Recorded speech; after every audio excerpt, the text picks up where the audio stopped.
começar com a apresentação, então, dos trabalhos, tá? Das reportagens. Então, pode começar, Roseli, só ir passando a setinha ali, tá? Do jeito que você fez agora, certinho. Tá bom, então. Boa noite a todos. Boa noite. Então, a vida da Tarsila do Amaral, ela foi bastante extensa, né? Então, eu resumi o máximo que eu pude. Tarsila do Amaral, ela nasceu no dia 1º de setembro de 1986, na cidade de Capivari, no interior de São Paulo. Ela é virginiana. Ela passou a infância nas fazendas de café do pai dela. A família dela era muito rica, era da herança do avô dela. E ela e os irmãos tiveram uma criação bem abastada. Eles usavam produtos importados e foram educados com toda a civilização da época, né? Eles foram educados nas melhores escolas que tinham. Um dos melhores colégios também de São Paulo. Ele estudou em Sion. Em 1902, ela viajou com os pais para Barcelona, onde ela continuou os estudos em um colégio interno. Aos 16 anos de idade, foi que ela pintou, ela teve a primeira experiência com a pintura, fazendo cópias do Sagrado Coração de Jesus. Eu até coloquei aqui, eu acho que é o outro slide. Deixa eu ver se eu consigo. Esse aqui. Esse daqui. Aí, alguns lugares falam que foi com 17 anos, mas aqui tá 16 anos. Aí. Oi? Oi, pode falar, Rose. Tá. Aí, tá tá tranquilo. Quando ela voltou para o Brasil, ela se casou com André Teixeira Pinto, com quem ela teve a sua única filha. Eu andei fazendo um rascunho aqui. O nome da filha dela é Dulce. Eles se separaram alguns anos depois, porque ele era muito conservador. Era naquela época que a mulher tinha que ficar em casa, lavar, passar, cozinhar. E ela não queria isso, ela queria estudar artes, ela queria ganhar o mundo, né? E por causa desse impasse entre eles, ela resolveu se separar. Em 1917, ela foi para Paris estudar artes. E lá ela conheceu várias celebridades no meio artístico, como Anita Malfatti, por exemplo, que também era uma modernista na época, né? Ao voltar para o Brasil, conheceu Oswald de Andrade, que também era pintor. E começaram a namorar. Nesse momento, a pintura de Tarsila fica mais expressiva. E daí ela começou a colocar cores mais vivas, formas diferentes, porque antigamente as pinturas, elas eram assim, tipo, realista, era a natureza, era uma coisa mais, tipo, um cacho de uva tinha que ser um cacho de uva, com as cores do cacho de uva. E nessa visão modernista que eles tinham, né, que era esse grupo de pessoas que eles tinham, ela já começou a pintar coisas diferentes, com cores realmente brasileiras. E aí ela dizia que era a cor do Brasil. Claro que também tinha uma influência no grupo modernista, conforme eu tinha dito, como Anita Malfatti, Oswald de Andrade, Mário de Andrade, entre outros, que era um grupo que ela formou ali. E em 30 de outubro de 1926, Oswald de Andrade e Tarsila do Amaral se casaram. Em 11 de janeiro de 1928, Tarsila deu de presente para Oswaldo o quadro mais famoso dela, que é o Abapuru, que significa aba, homem, puru, que come. O significado do quadro é homem que come o homem, que é esse daqui.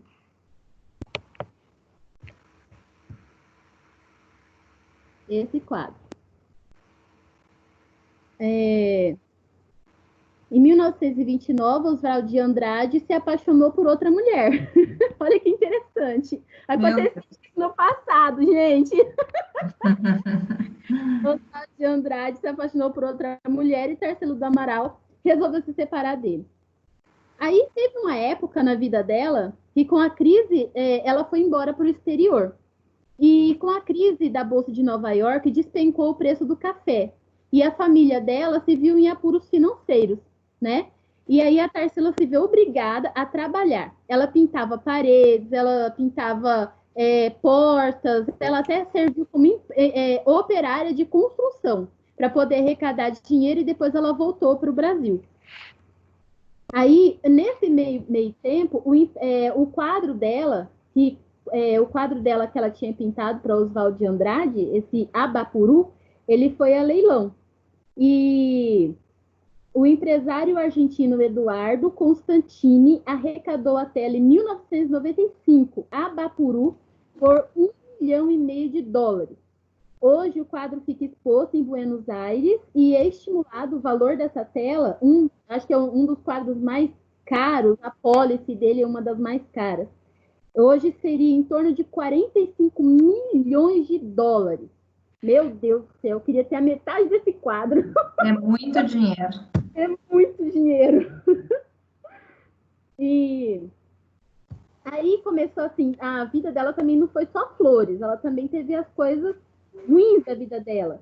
Em 1949, a única neta de Tarsila, a Beatriz, morreu afogada, tentando salvar uma amiga em Petrópolis. As duas meninas morreram, olha que triste.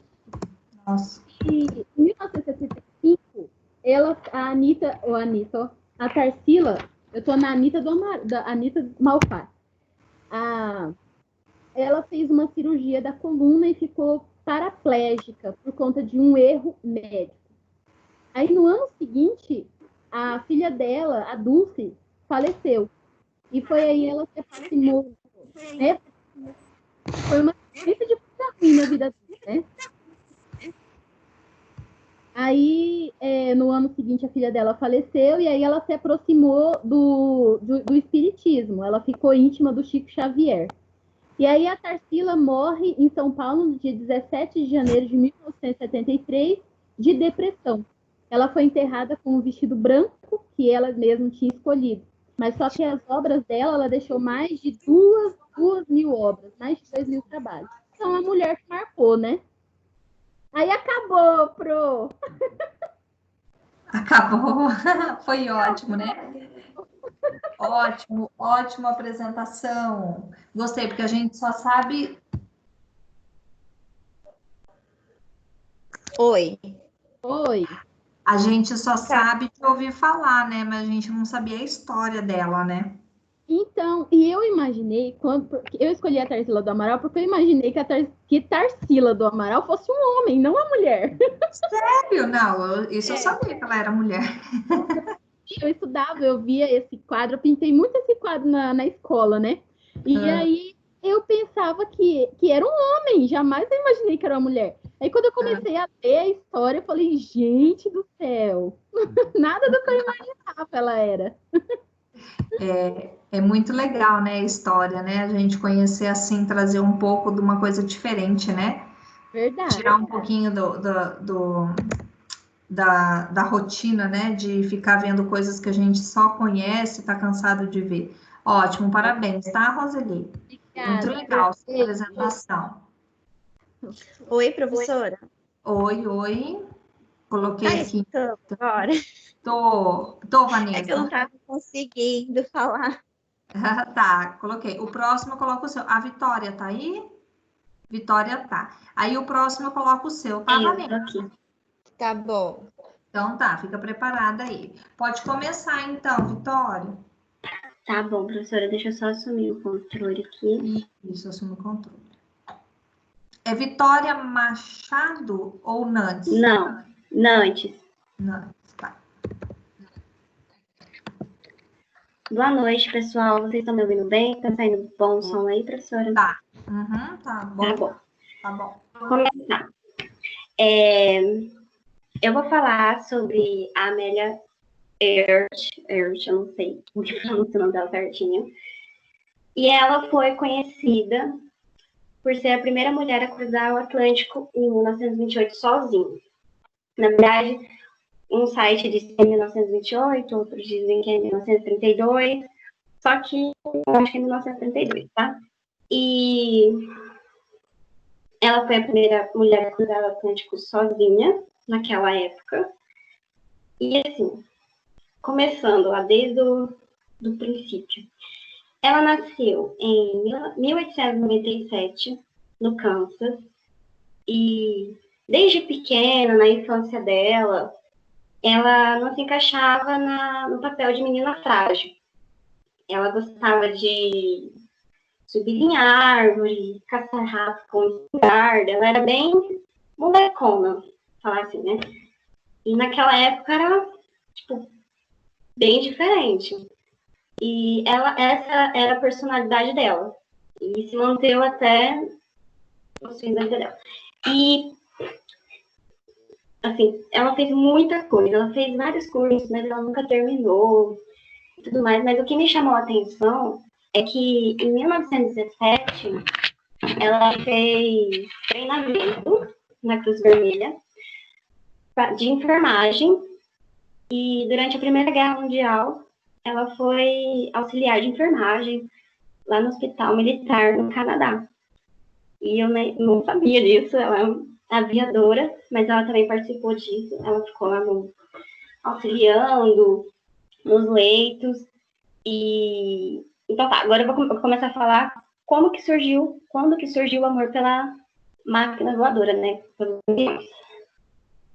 Que foi em 1920, quando ela visitou um pequeno aeroporto lá na Califórnia, e por $10 ela ganhou um passeio, assim, só para passear assim, de avião. E foi nesse momento que ela descobriu que ela tinha que voar. E foi a partir daí, acho que ela tinha, não sei as contas aí, acho que ela tinha 23 anos, se eu não me engano. 23 anos. Aí ela descobriu que tinha que voar. E aí ela começou a correr atrás. Ela começou, uma das coisas, né? Ela começou, para pagar as lições, ela tinha que juntar $1.000 e ela começou a dirigir caminhão, consertar telefone, fotografar eventos. Então, ela correu atrás mesmo, batalhou. E conseguindo, a professora dela, né, pioneira, foi a Anita Snook, o nome dela, que também foi uma das primeiras a voar, enfim, era também um ícone. E a Amélia, ela precisava todo dia que ela fosse lá, voar, 4 quilômetros. Então, gente, quando eu li isso, eu não acreditei. Falei, meu Deus do céu, ela consertava caminhão, dirigia caminhão, fotografava, andava 4 quilômetros. Então, pra mim, eu não conhecia a história dela. Mas vamos lá. Gente, ela tem muito recorde. Muito mesmo. Cada site, é que assim, eu pesquisei um monte de site. Cada site fala um a mais. Tem uns que falam bastante, tem outros que não falam. Então, eu peguei uns 3 recordes dela. O primeiro, ela alcançou a altitude de 4.300 metros, mais alta de qualquer voadora já tinha chegado, naquela época, né? E meses depois, ela se tornou a 16ª mulher da história a ter uma licença de piloto em 1923. E também, em 1928, ela foi a primeira, né? Foi a primeira mulher a cruzar o Atlântico. Depois disso, na verdade, antes dela cruzar o Atlântico, ela foi como passageira em um avião também, com um piloto e um copiloto, que eles estavam fazendo um transatlântico. E ela foi como passageira. A partir daí, ela começou a ficar muito famosa. Então, ela criou roupa. Deixa eu ver aqui. O que mais? Nossa, professora, ela fez tanta coisa que eu nem consigo. Ela criou roupa. Ela começou a até anunciar em chiclete, sabe? Ela ficou muito famosa. Ela foi reconhecida pela Casa Branca também. Tinha até esquecido de falar por causa disso. E... tá. Sobre a roupa dela, olha que interessante. Esse conceito aí, né? Que era a Amélia Earhart, o nome da linha da roupa dela. e era uma nova moda. Assim, a roupa dela era mais assim, roupa livre, roupa fácil de lavar, roupa confortável, porque ela falava assim que mulher não tinha que perder tempo lavando roupa, enfim. Era uma roupa mais assim, despojada para aquela época, entendeu? Era uma roupa mais simples, bem descontraída. E também, gente, ela virou uma editora da revista. Vixe, eu não sei falar esse nome. Cosmopolitan. Alguma coisa assim, Cosmopolitan, na época, que foi aí que ela teve a oportunidade de alcançar a aceitação pública para as mulheres no campo da aviação. Não só da aviação, né? Também em outros lugares, que ela começou a mostrar ao público onde as mulheres poderiam chegar, entendeu? É isso, professora. Que legal, ela foi tão famosa, eu nunca ouvi falar dela, né? Mas também Professora, eu juro 1928, né? É muito tempo. eu nunca tinha ouvido falar dela também. Eu só descobri ela quando eu vi esse trabalho, né? Aí eu comecei a pesquisar. E eu fui uma das últimas a escolher. E aí eu me apresentaram a essa mulher. E assim, o que me chamou a atenção por ter escolhido ela é porque tipo, ela representa um importante nome, né?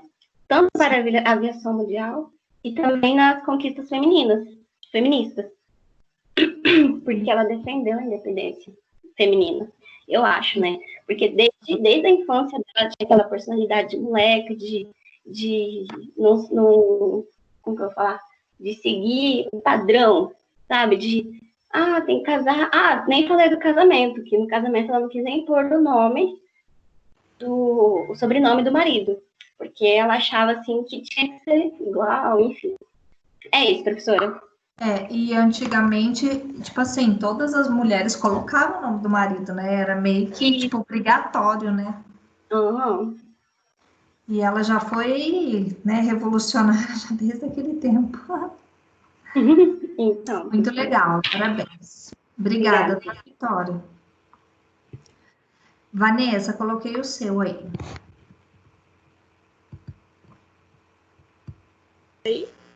Oi, já coloquei o seu.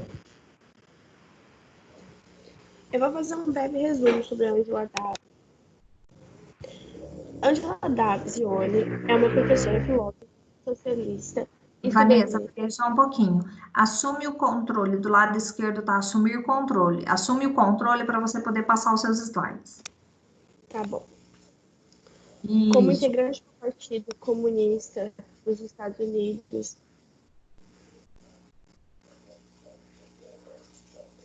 ela era mulher, ativista, machista, feminista e, acima de tudo, lutadora, defendendo a igualdade entre negros e brancos e uma igualdade de gênero. Educadora e professora americana, certamente pertenceu ao segundo time e não exatamente por escolha. Mulheres negras que quiserem um mundo mais justo. No início dos anos de 1960, não tinha outra possibilidade que não era o arquivo de conflito da luta. Aí, nesse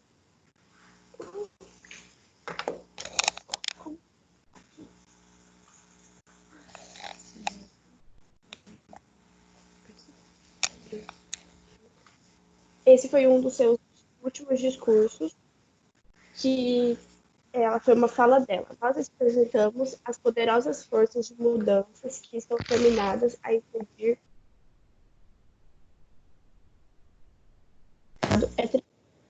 Sr. Sherby novamente. Ela disse isso.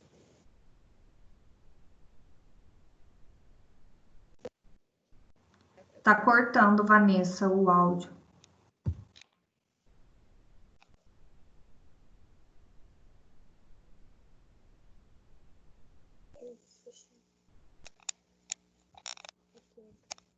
Tá cortando o áudio.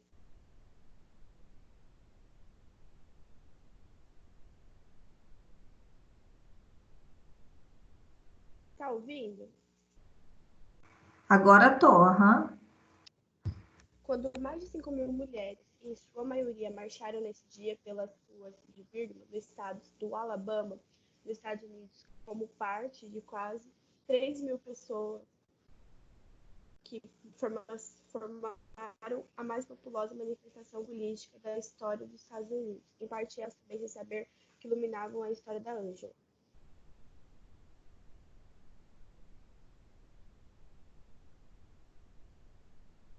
Ela teve um símbolo em 1960, quando ela voltou realmente ao centro das atenções da mídia americana após seu contundente discurso na marcha, em Washington.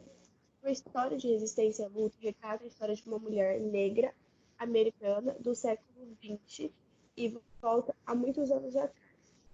Ela sofreu racismo, ela sofreu abuso, entre várias outras coisas. Ela sempre lutou pelo feminismo. Ela queria ter os direitos iguais de todos os gêneros, não importando a cor, a raça. E aí, com tudo isso, fez um livro contando toda a história.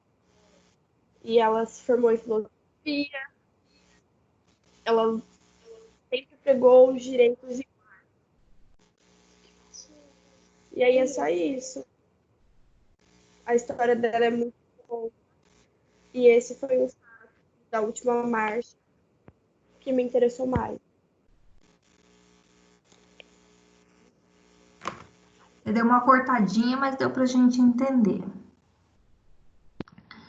Obrigada, tá, Vanessa, pela apresentação. Deixa eu colocar aqui. Rebeca. Rebeca, posso colocar o seu, Rebeca? Oi, pode.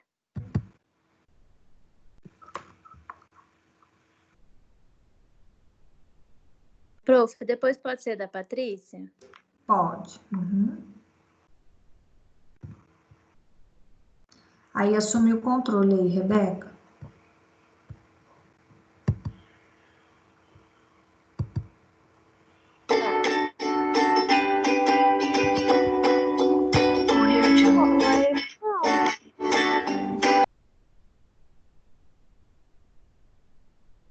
Professora, tem outro.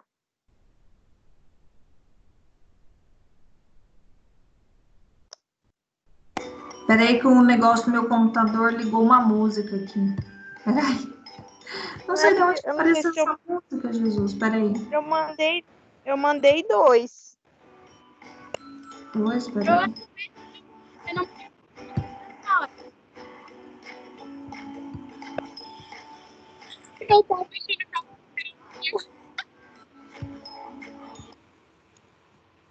Oi. De quem que é esse slide? Esse é meu. Da Rebeca. Eu mandei 2. Mas é esse ou é o outro? Não sei essa música, não sei se essa música é do meu, mas é o outro. Eu acho que essa música é do céu, porque eu fiquei tentando procurar no meu computador de onde que era essa música. Então, tira esse slide e aí você abre o outro. Por isso que eu mandei os 2, que eu não sabia qual tipo de arquivo ia abrir aí. Tá, então eu vou abrir da Patrícia, então. Deixa eu ver, Patrícia. Deixa eu ver onde que eu coloquei. Vou mandar de novo. Trabalho. Eu acho que nem da Patrícia. Deixa eu ver. Deixa eu ver aqui quem que é que eu...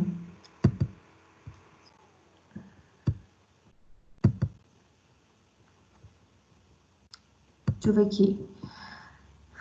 Nayara.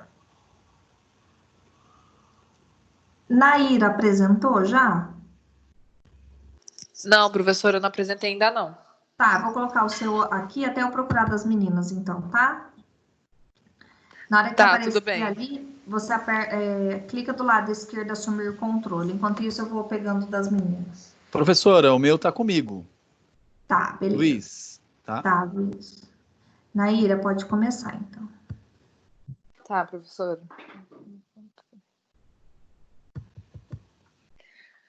Boa noite para todo mundo. O meu trabalho é sobre governos liderados por mulheres que viraram exemplos no combate do coronavírus. Tá. Todas as governantes que eu vou falar agora são mulheres que se destacaram pelo rápido pelo rápido desempenho em relação ao coronavírus. Na Finlândia, Alemanha e Taiwan são alguns dos locais com bons números no combate ao Covid-19 com baixa taxa de letalidade. A Alemanha realizou vastos números de testes, ofereceu milhares de leitos de UTI e equipou seu pessoal de saúde com a proteção necessária para lidar com a pandemia. Na Nova Zelândia, também se destacou por 9 mortes e ela determinou testes em massas e tornou rápida a decisão de fechamento de fronteira. Em Taiwan, ela começou no dia 31 de dezembro, no mesmo dia em que soube do surgimento do vírus, até então desconhecido, e ela determinou que todos os passageiros retornassem à cidade deveriam ser investigados. Tá.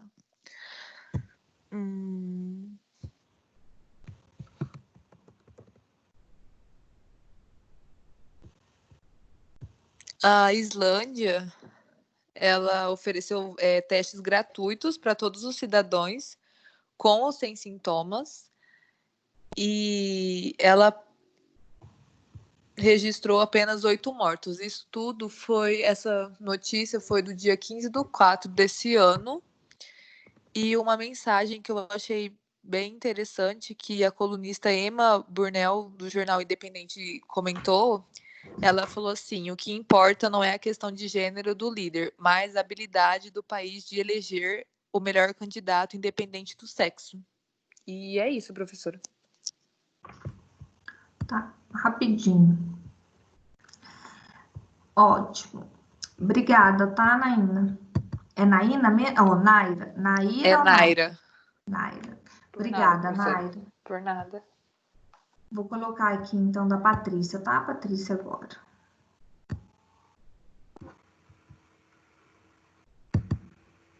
Aparecendo o slide, assume controle, Patrícia. Depois tenta o meu, professora.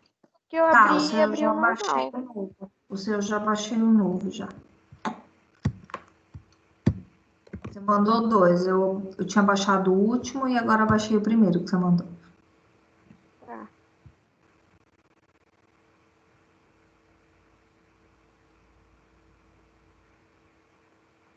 Pronto, pode Boa assumir noite. controle. Tá ouvindo, prof? Tô ouvindo, pode falar. É que eu tô no celular e tá meio que travando um pouquinho, tá? Tá. Eu vou falar um pouquinho dos direitos da mulher no Sudão, uma cidade do sul da África, do país do norte da África. Eu estava vindo do trabalho esses dias, aí eu vi essa reportagem que foi feita no último dia de 22 de abril de 2020, os Conselhos Soberano e Ministerial do Sudão aprovaram uma lei que proíbe a prática de mutilação genital feminina no país, que consiste na retirada de partes dos órgãos genitais da mulher. Quem cometer este crime vai sofrer uma pena de 3 anos de reclusão ou multa. Tem então uma imagem de uma moça sobrevivente sobre essa mutilação genital. O que é a mutilação genital? A OMS estima que em todo o mundo existam 200 milhões de meninas e mulheres que foram mutiladas. A prática é muitas vezes amparada por costumes culturais e religiosos, o país da África e no Oriente Médio, além de ser considerado um importante pilar do casamento e ser frequentemente vista como um rito de passagem de diferentes credos. A mutilação genital é legalizada em cerca de 30 países pelo mundo e as maiores vítimas são meninas ainda na infância. A prática consiste na retirada de partes da genitália feminina, especialmente o clitóris, e significa impedir que a mulher tenha prazer sexual, fortalecendo a desigualdade de gênero. Muitas vezes essa mutilação é feita sem condições de higiene e representa um grande risco na vida das mulheres, causando mortes por hemorragias e infecção, além de ser um trauma gigantesco no desenvolvimento da mulher e da causa da sexualidade. Aí, dados do Fundo das Nações Unidas apontam que, em 2014, 86% de todas as mulheres do Sudão tinham sido vítimas dessa prática. Esse Abdullah Fadil, representante da Unicef do país, diz que a ideia é aumentar a conscientização entre os diferentes grupos, como parteiras, profissionais de saúde, pais e jovens. Aí, uma questão legal... a questão dessa prática é algo cultural e é muito difícil de fazer algumas pessoas, principalmente mais tradicionais, que entender que ela é ultrapassada e criminosa.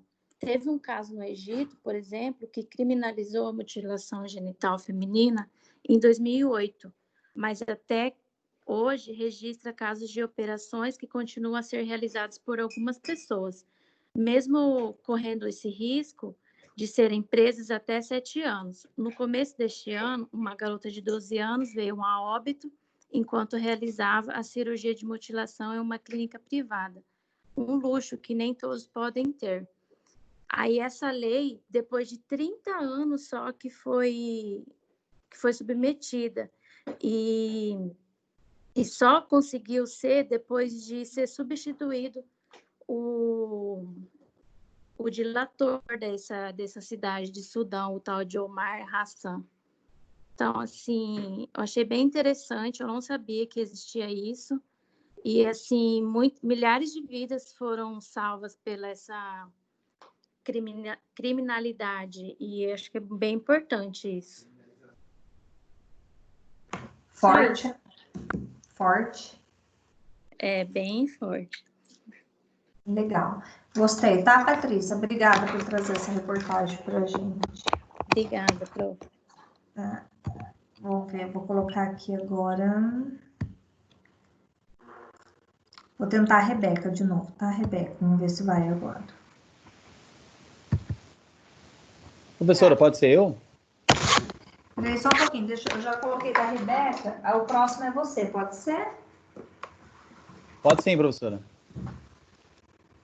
Eu já coloquei da Rebeca, já está carregando. Sem problemas. Assim que aparecer, Rebeca, assume controle ali do lado esquerdo. Tá.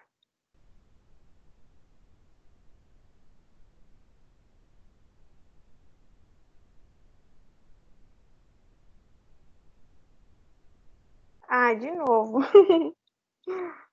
Ai, professora. Deixa eu abrir do meu aqui. Tem o controle ali em cima. É só apertar pausa ali em cima. Aqui, cara. Vamos ver. Uma pausa. Pera aí. Oh, meu Deus.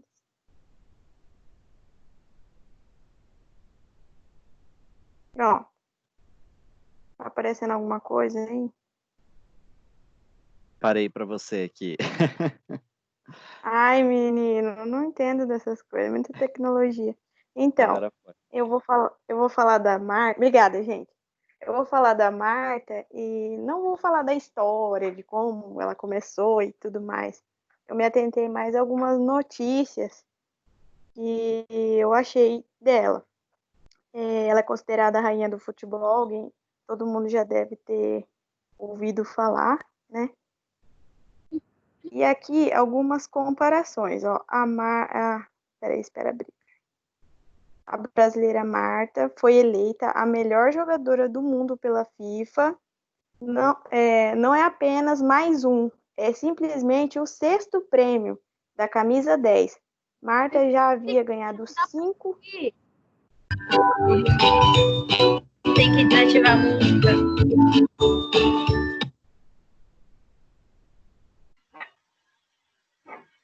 Você mesmo pode desativar. Ela não precisa, a Rebeca não precisa desativar. Você vai e vem no canto superior esquerdo.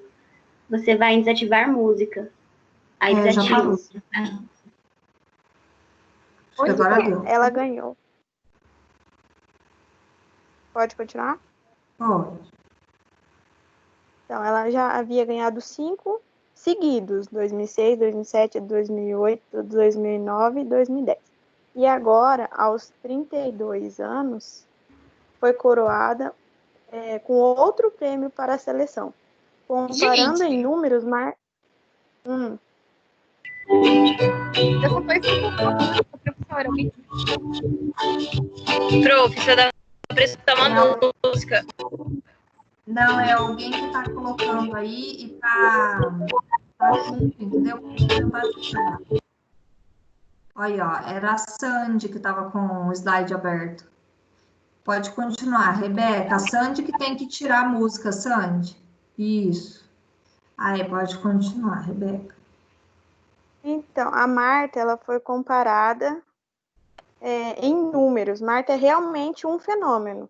Ó, superou os craques Cristiano Ronaldo e Messi em prêmios individuais. Superou o Pelé em gols pela seleção brasileira e prova ser uma das maiores inspirações femininas para a nossa nova geração. Além de todo o trabalho em campo, Marta é embaixadora da ONG e a única mulher a ter os pés marcados na calçada da fama no Maracanã.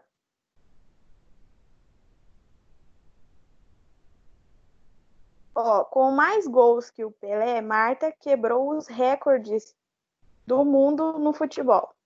E mudou o futebol, desculpa. São 6 prêmios de melhores do mundo da FIFA. São 17 gols em Copa do Mundo, a maior artilheira da história dos mundiais entre homens e mulheres. São 107 gols pela seleção brasileira, o que também faz dela a maior artilheira que já vestiu a camisa amarela. Chamada de rainha do futebol, ela ultrapassou até o Pelé, que, como eu já disse, que o Pelé teve 95 gols pela seleção. E aqui eu trouxe uma... deixa eu ver aqui se é isso.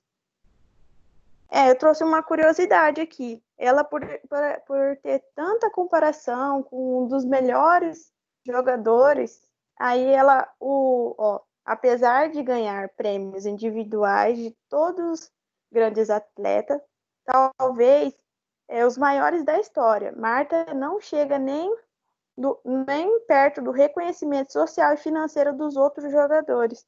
Por exemplo, Neymar recebe 12 milhões por mês. Marta arrecada cerca de 1.840.000 por ano. Então, fica aí, uma pessoa que é considerada uma das melhores, né, nos prêmios individuais e não chega a ganhar o tanto que o Neymar ganha nem perto. Então, deixei essa curiosidade. E é isso. Eu trouxe mais as premiações dela e como ela é importante aqui no Brasil. Financeiramente, né, para ver, né, igual aquilo que a gente tinha conversado nas outras aulas, né, que às vezes a mulher, ela ocupa o mesmo espaço, a mesma profissão, tem o mesmo tudo, e não é remuneradamente, né, igual aos outros homens, né, e aí tá uma grande exemplo, né, dela, bem diferente. É verdade. Obrigada, tá, Rebeca? Obrigada. Obrigada. Quem queria colocar o slide? Pode ser eu, professora. Pode, Luiz. Luiz. Pode colocar. Uhum. Você tá com ele aberto no seu computador? Tô. Então tá. Aí você sabe como coloca? É só colocar... Assumir o controle? Não, você vai colocar, tem uma setinha com um quadradinho aí na tela, não tem? Tem, aham. Aí você vai colocar compartilhar e vai abrir a tela, vai clicar na tela onde você tá, que você abriu o seu trabalho já. Isso, aí é só você que vai ver seu trabalho, tá? Você não vai ficar mais aqui na sala junto, mas a gente tá vendo seu trabalho, tá carregando. Ótimo. Peraí só um pouquinho, tá carregando. Isso. Aí agora você tem que colocar em tela cheia pra gente. Tela cheia.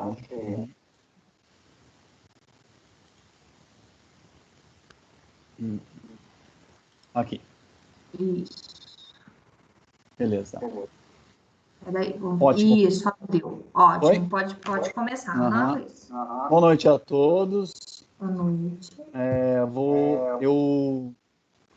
Eu gosto muito de um instrumento chamado violão, né? Acho que todo mundo gosta de escutar música eu vou falar sobre uma violonista que fez sucesso, e é para a gente falar sobre mulher, né? Mulher que fez sucesso no mundo, que fez a diferença no mundo. Eu vou falar sobre Helena Meirelles. É uma sul-mato-grossense que ela nasceu em Bataguaçu em 1924. Ela foi uma grande violeira a gente vê hoje em dia essas grandes cantoras, Marília Mendonça, Maiara e Maraíza, né, fazendo grandes sucessos, mas a gente não sabe o quanto a música foi assim, ela foi tão podada com as mulheres no passado, né? Helena Meirelles, ela nasceu em Bataguaçu, ela era de Bataguaçu, ela foi compositora, cantora, violeira, aprende a tocar violão com seu tio, Leôncio, em festas promovidas pelo seu avô paterno. Ela foge de casa adolescente para tocar viola, uma vez que para os familiares tocar instrumento era uma atividade masculina na época, era muito difícil tocar algum instrumento, era uma atividade muito masculinizada, os homens, só os homens que poderiam tocar, as mulheres não poderiam tocar nenhum tipo de instrumento musical, só as coisas de casa, né, lavar roupa, cuidar dos filhos e as crianças da mesma forma, né, ajudar os pais. Ela casa-se muito nova, né, com 17 anos, depois do segundo casamento, aos 21, ela perde o contato com a família. Ela foi para Gandaia, foi tocar, ela é muito conhecida, acho que na Bataguaçu, por tocar nas zonas, nos lugares, nos bordéis, nos lugares que ela poderia expor a sua música. Ela tocava chamamé, fandangos e outros ritmos sul-mato-grossenses. E participava de festas, grandes bailes aqui no interior de Mato Grosso do Sul e no Pantanal. Deixa eu passar. Aqui, passei. Na década de 1970, ela foi reencontrada pela família em São Paulo. Ela participa posteriormente num programa de TV, foi bem famoso na época, né, até 80, 90, a Inesita Barroso. Desde então, ela, depois de desaparecida por 30 anos, né, desapareceu mesmo, ela foi encontrada bastante doente por uma irmã, que levou ela para São Paulo, onde foi descoberta pela mídia, né, pela Inesita Barroso. Ela foi muito elogiada por uma revista norte-americana, Guitar Play, que quem toca algum instrumento sabe que é um Oscar. É uma revista que é renomada no mundo inteiro e quem faz uso de algum instrumento entende que é um Oscar da música com cordas. Ela apresentou em teatro num teatro, ela apresentou com 67 anos de idade e gravou seu primeiro disco. Em 1993, ela foi escolhida a melhor guitarrista com cordas com violões com 6, de 8 a 10 cordas. Ela foi a musa da viola caipira no Brasil. E ela lutou muito e ela escondeu de muita gente, né, o sonho de tocar seu instrumento de amor. É só isso, professora, que eu tenho que falar dela. Foi uma grande guerreira por lutar pelo seu sonho, né? E a gente vê o quanto foi batalhado as mulheres para ter um espaço na música no Brasil, né? Muito legal, Luiz. Você toca música? Eu brinco, professor, eu não sou um instrumentista, mas eu gosto, consegue sair algumas coisas. Ah, legal. Legal mesmo, Luiz. Legal. Porque vim falar dela, né? E, nossa, não imaginava que ela tinha fugido de casa, né? A gente olha assim, né? Porque não é muito comentado sobre a vida dela, assim, pra gente, né? Atualmente. Sim. E aí, muito legal você ter buscado ela. Bem legal mesmo. Que a gente vê, né? Eu gosto bastante de instrumento, eu gosto bastante de violão, é o meu passatempo, né? Eu gosto de desestressar e vejo as mulheres hoje em dia aí, né, fazendo muito sucesso e não sabem o quanto foi sofrido ter um espaço para... Você imagina, ela fugiu de casa para tocar um violão, para tocar a sua viola. Ela sofreu muito preconceito por ser mulher e você imagina quanto isso deve ter sido muito difícil, né? Seguir seu sonho, né? Porque hoje a Sim. gente tem mídia, tem tudo, as meninas ficam famosas rapidinho, Muito né? fácil, né? E naquele tempo não era desse jeito, né? Não era desse jeito, né? Então tá, brigadão, tá, Luiz? Obrigado você, professora. Jussara, você apresentou, Jussara?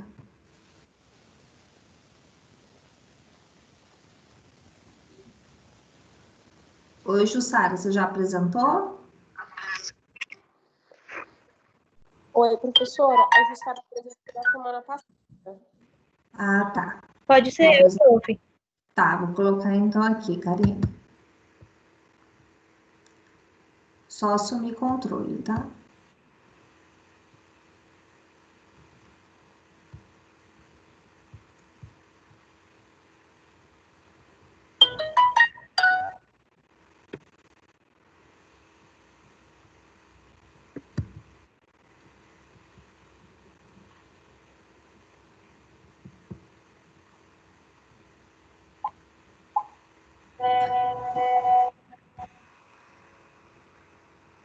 Apareceu aí?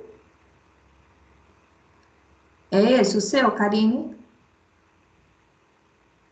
Prof, até a Karine apresentou semana passada. Oi, professora. Eu já apresentei semana passada. Eu estou avisando que a Jussara já apresentou também. Gente, eu consegui conectar aqui. É que eu tô no celular e não estava aparecendo o meu áudio. Mas eu já apresentei. Tá, porque eu tenho aqui os nomes e aí eu não coloquei ok para quem já tinha apresentado aqui que tá salvo no meu computador. Prof, Oi, pode falar. ser. Mas, Jussara, você já não apresentou semana passada? É a Sandy aqui. Eu já apresentei. Sandy, tá. A senhora tinha perguntado Jussara... que meu áudio não estava funcionando. Ah, tá. É Sandy? Isso. Mas você mandou para mim? Mandei e tem aqui também. Ah, não, então eu coloco o seu, porque eu não salvei, então, Sandy, o seu. Tá, vou colocar aqui. Tá, pode colocar.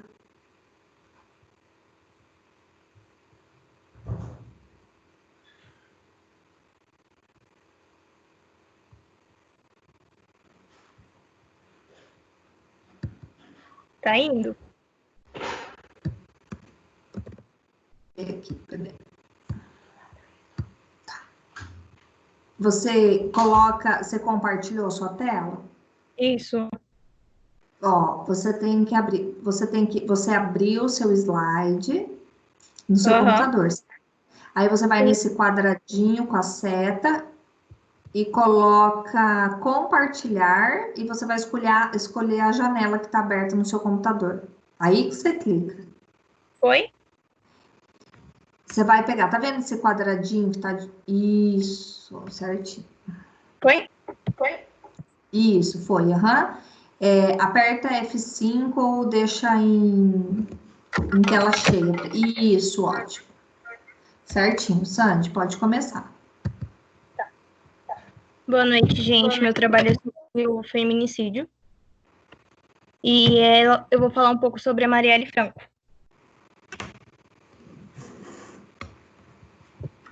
Bom, a Marielle Franco, ela era uma mulher negra, maré, ela era defensora dos direitos humanos. Ela era socióloga com mestrado em administração pública, foi eleita vereadora da Câmara do Rio de Janeiro pelo PSOL, com 46.502 votos. Foi a quinta vereadora eleita.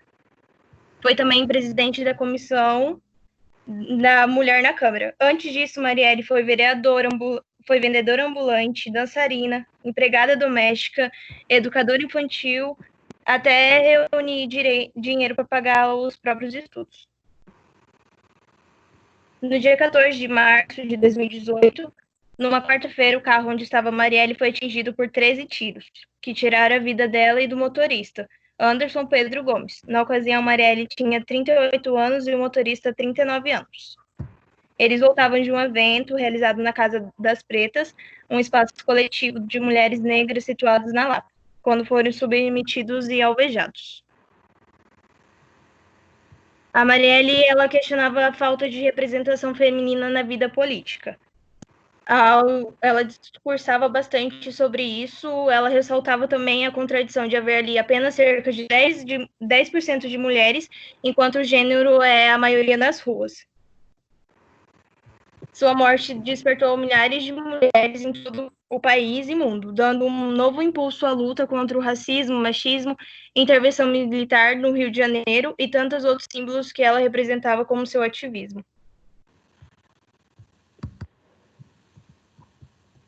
O crime político mais frio e intocável dos últimos anos ocorreu no dia 14 de março, que tornou-se uma data eterna de luta na semana que ela morreu. O governador Pezão sancionou a Lei 1054/18, em que a data da morte da Marielle e do motorista Anderson tornou-se o dia contra o genocídio da mulher.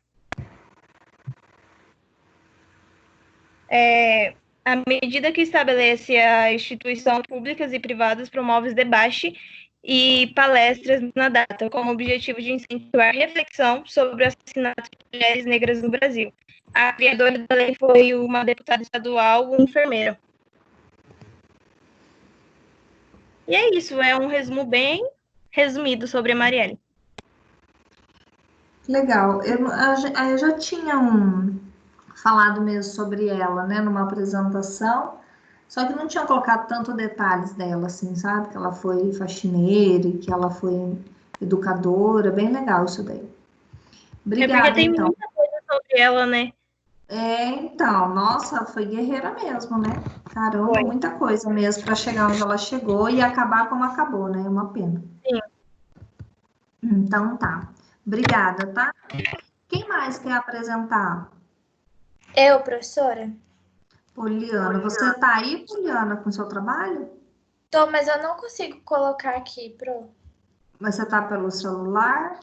Eu tô pelo notebook, só que eu tô pela internet, eu não tô pelo aplicativo, aí eu não consigo colocar.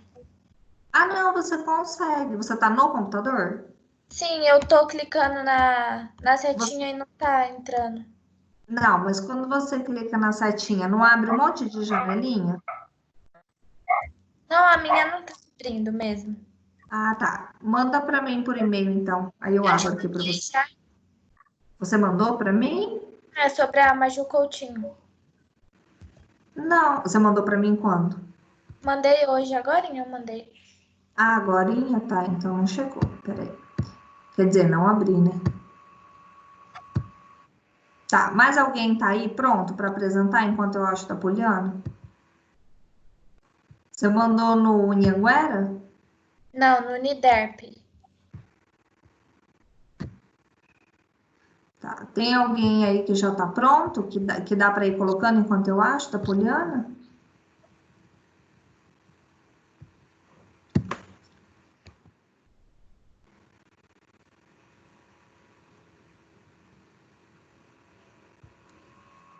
Pô, ele não mandou para mim, não. Não chegou no...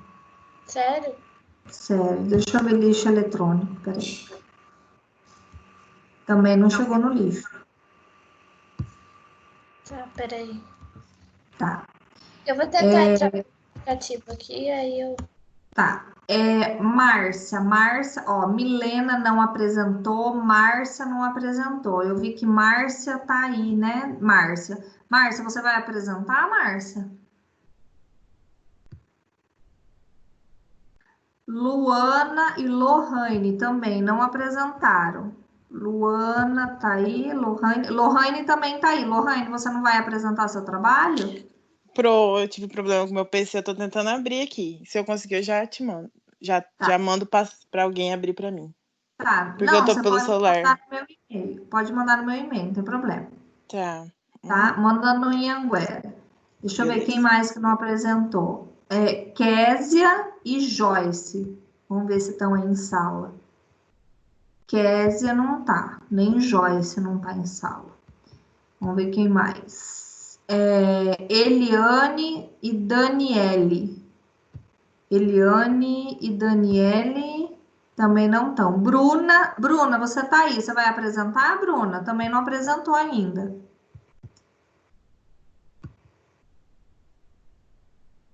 E a Ariana também.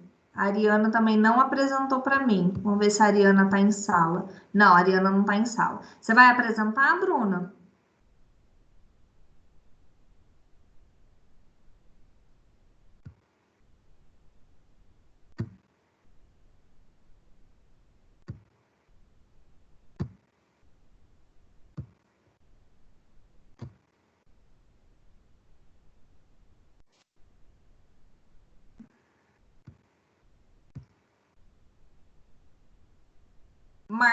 A Marcela apresentou também.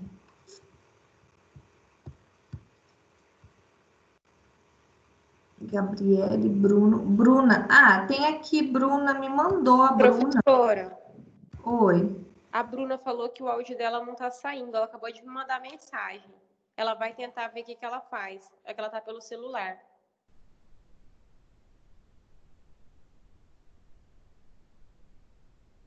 Tá. Tá? Aí eu abro o slide dela aqui. Tá, eu vou falar pra ela. Tá. Ela tá perguntando se o áudio dela não tá saindo. Eu não tô escutando nada. Não tá saindo. Mas fica. Deixa eu ver. Mas o áudio dela fica desbloqueado aqui, tá mostrando desbloqueado. É o som que não tá saindo mesmo, mas tá desbloqueado. Poliana, não chegou nada ainda. Você conseguiu me mandar?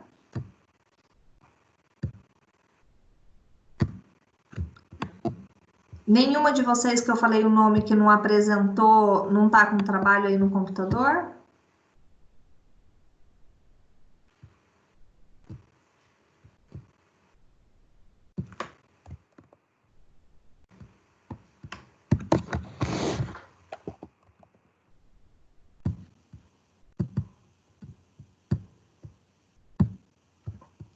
Pessoal, já está se aproximando já.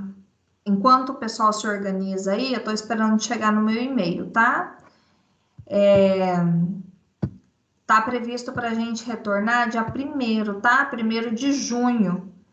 As nossas provas para B2 vão começar a partir do dia 15, nossas provas, tá? O nosso conteúdo... Ah, chegou da Lohane aqui. O nosso conteúdo tá... Deixa eu abrir. Peraí só um pouquinho.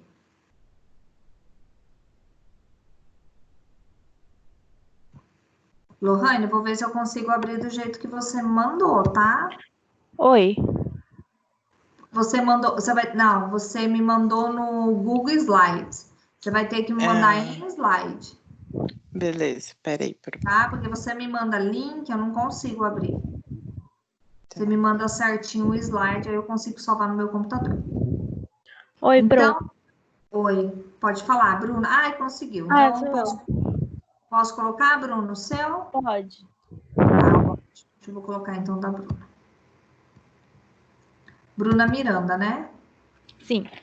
Tá. Assim que aparecer aqui na tela, você assume controle já ali do lado esquerdo. Tá bom.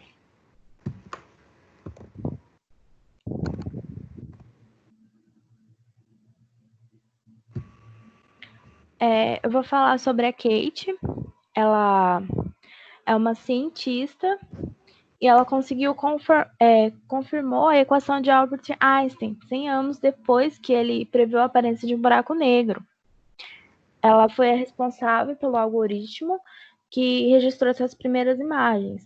E ela liderou uma equipe de 200 cientistas.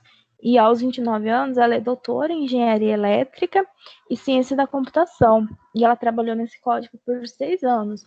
E esse feito que ela conseguiu foi um dos momentos mais importantes da astronomia nos últimos anos. Foi uma coisa bem importante.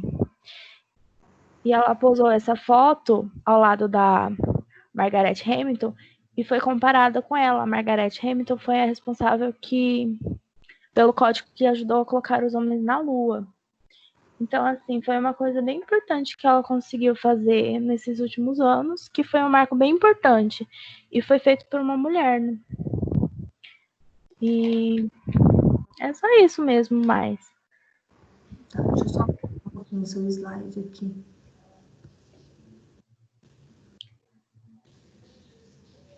Nossa, uma mulher, né? A gente esperava isso de um homem, né? Porque há 100 anos ele previu e agora ela conseguiu confirmar, né? E essa aqui é a foto que ela tirou ao lado da imagem, que ela conseguiu, e ela postou essa foto e colocou na legenda. Observando sem acreditar enquanto a primeira imagem que eu já fiz de um buraco negro estava no processo de ser reconstruída. Então foi uma coisa assim que teve bastante repercussão. Legal, Bruno. Interessante. Vou abrir aqui, vamos ver. Lohane. Obrigada, tá, Bruno? Tá bom. Ainda não chegou, Lohane, no seu. Mais alguém, pessoal, que vai mandar aqui?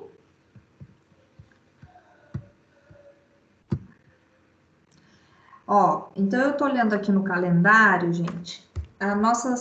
Pra gente voltar na Uniderp dia 1º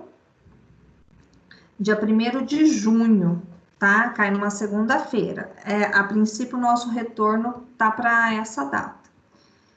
As aulas vão começar a partir do dia 15 de junho, tá? E a nossa teoria se encerra na semana que vem, né? Seria, né? Teoricamente, a nossa teoria ia encerrar semana que vem, tá? Então, se nós voltarmos na semana do dia 1º, a nossa prova vai acontecer no dia 16, na terça-feira, tá? Então, para vocês poderem se organizar dia 1º, né? Se por acaso acontecer alguma coisa, de não conseguir voltar, do Ministério não liberar, né? Para poder começar, né, as aulas presenciais. Aí nós vamos estar fazendo... Eu vou ver uma programação para vocês, porque o último conteúdo a ser dado é da semana que vem, tá? Aí nós vamos ver se a gente tem uma semana de folga, aí eu vejo mais alguma coisa para vocês, tá? A gente pode tirar um tira-dúvida, aí a gente dá uma relembrada nos temas para a prova, tá bom? Mas conteúdo mesmo vai até a semana que vem, tá?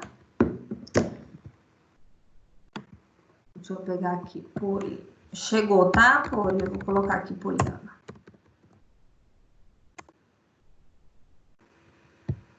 Então, aí eu vou avisando vocês, tá, pessoal? Então, para a semana que vem, a gente vai ter ainda conteúdo aqui pelo aplicativo, tá? Aula remota. Aí, vamos ver na próxima semana, no dia 2, tá bom? Porque dia 1º cai numa segunda-feira, 1º de maio. Aí vocês já se organizem, tá? Para voltar presencial no 1º de junho. Professora, Pode falar. vê se chegou aí no seu e-mail da Anhanguera que eu enviei. Chegou, Poli, acabei de colocar. Tá. Só assumir controle aí, Poli.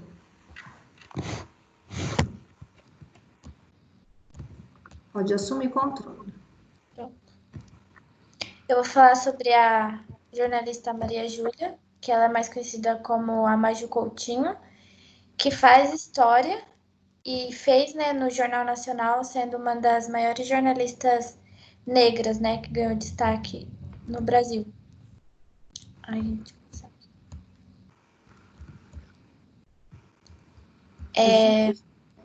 Maria Júlia Coutinho é chamada de Maju Coutinho por amigos e colegas. Ela nasceu no ano de 1978, na cidade de São Paulo, no estado de São Paulo também. É bacharel em jornalismo pela Faculdade Casper Libero, em São Paulo.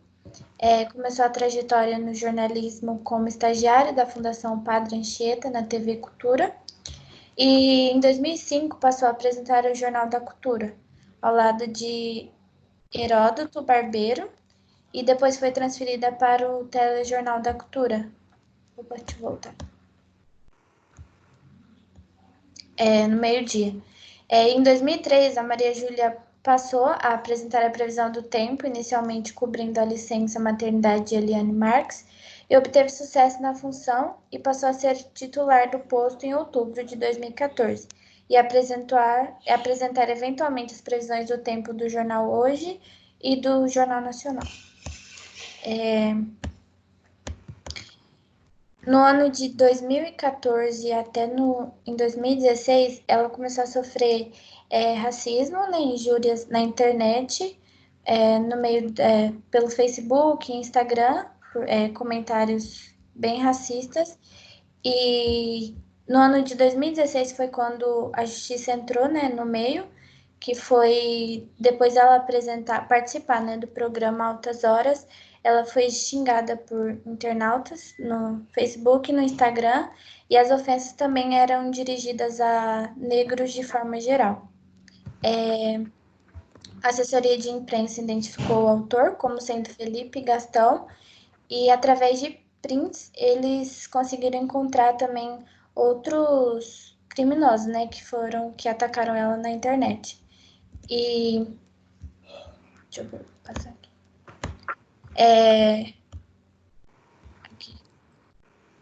A justiça conseguiu encontrar os criminosos, que eles usavam perfis falsos e também usavam menores para poder usar a informática para ajudar eles a atacar a jornalista na internet. E aí os dois criminosos, que são maiores de idade, um foi preso, que pegou prisão de 6 anos em regime fechado, e o Wagner, que pegou 5 anos em regime aberto, porém ele paga a multa. E os menores, né, só acho que responderam, mas não foram presos, né, por ser menores de idade. E é isso que eu tenho para falar. Que absurdo, né, gente? Então, como que pode, né, o povo excluir por causa da pele, né, por causa do... E é um absurdo. Até tinha tido um comentário também, não sei se é verídico, que ela também estava sofrendo preconceito, né, dentro da emissora, né, da própria Globo, por apresentar ali, né, a equipe estava resistente a ela, né, sim. não sei se... E hoje ela é uma das maiores, né, negras, assim, só que ela tenta não usar a cor de pele dela como um mérito, né, ela fala que ela é igual a todo mundo e que ela conquistou não pelo tom de pele, né, pela cor de pele, mas por mérito dela mesmo. Verdade. É uma pena quem sofre preconceito, gente. Sim, verdade. Né? É excluído, né? Então, a gente tem... Lembra que eu falei para vocês, que eu até dei sobre preconceito branco, racismo branco? Né? Então, tem pessoas brancas mesmo que sofrem racismo, e dirá quem é moreno, né? Quem é indígena, né? Assim, outras etnias aí. Mas obrigada, então, tá, Poli? Tá bom. A única que eu tô vendo que tá em sala e que ainda não apresentou é a Márcia. Márcia, você vai apresentar? Porque é a única que tá em sala. Pro, Oi. eu te mandei de novo no e-mail. Tenta ver pra mim, fazendo favor. Ah, tá. Ah, Lohane, tinha até esquecido de você. Professora? Oi, Lohane chegou, peraí. Vê se vai abrir Esqueci agora. da Lohane. Professora Márcia aqui. Oi, Márcia. Professora, eu não sei fazer esses slides. Mas você não pediu ajuda para ninguém, Márcia? Eu tô bem sem tempo, hein, professora? Corrida, eu só tenho tempo de dia. De noite, de dia eu trabalho o dia inteiro. Ah, tá. E é na saúde, a gente tem horário para cumprir, entendeu? Aham. Mas esse trabalho faz 3 semanas, né, que eu pedi ele já. Né, tem que começar a se organizar, porque ele tem um peso meio forte, tá?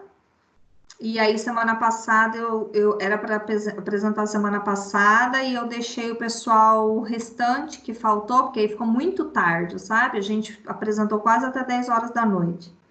E aí eu deixei o restante para hoje, então teria mais uma semana de chance aí, Márcia, tá? Lohane, pode começar então a apresentar. Assume controle ali do lado esquerdo.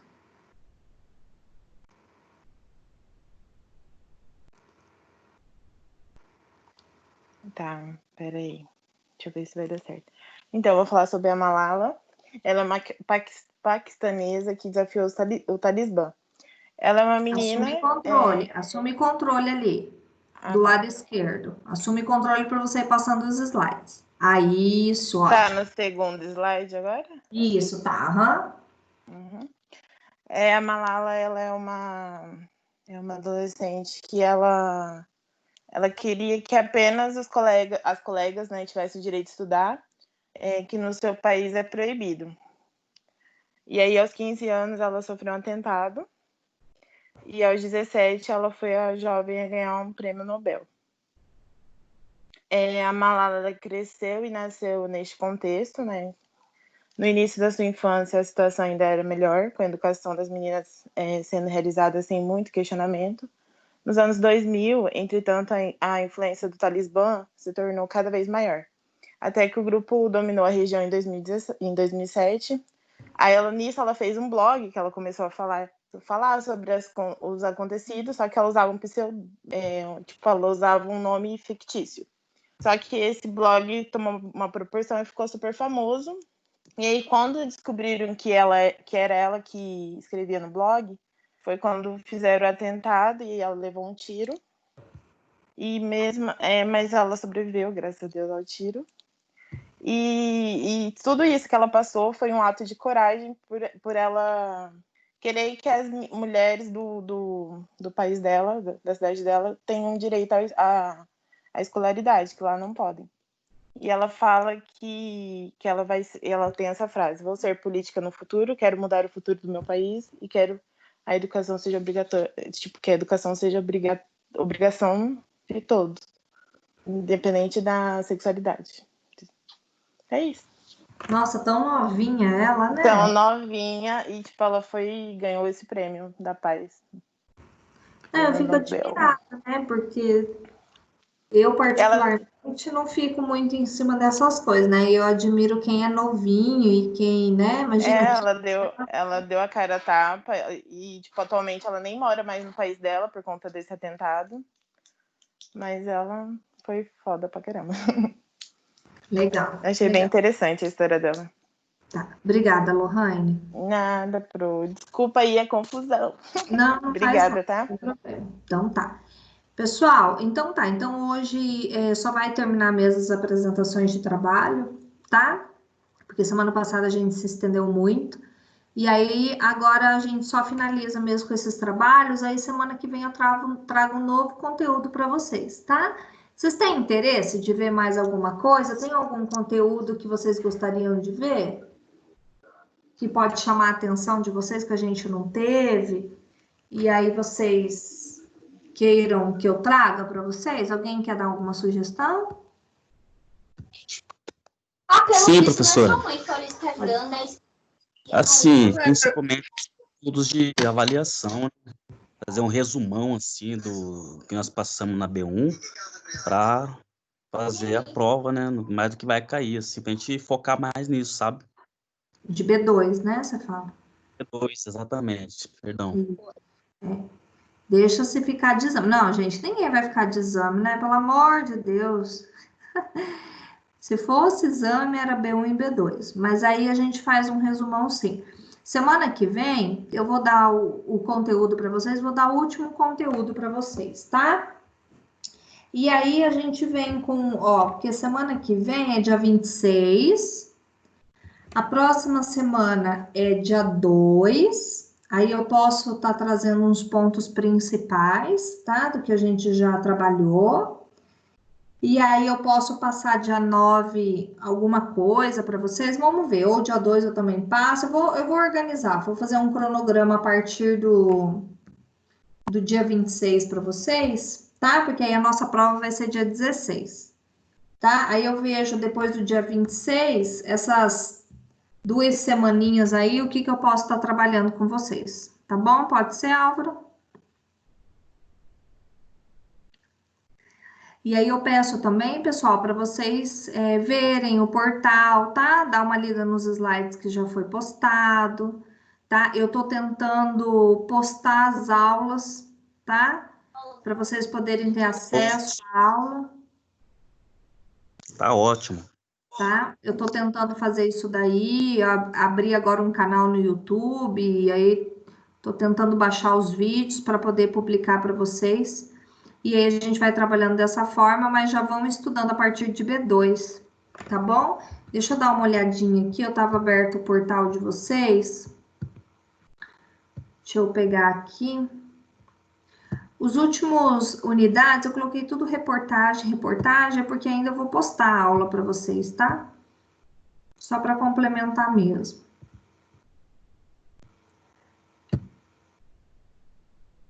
Peraí, professora. Pode falar, deu uma travada no meu computador aqui agora. Caso continue assim, isso em casa, não volte às aulas, a prova será vai ser a mesma coisa da B1?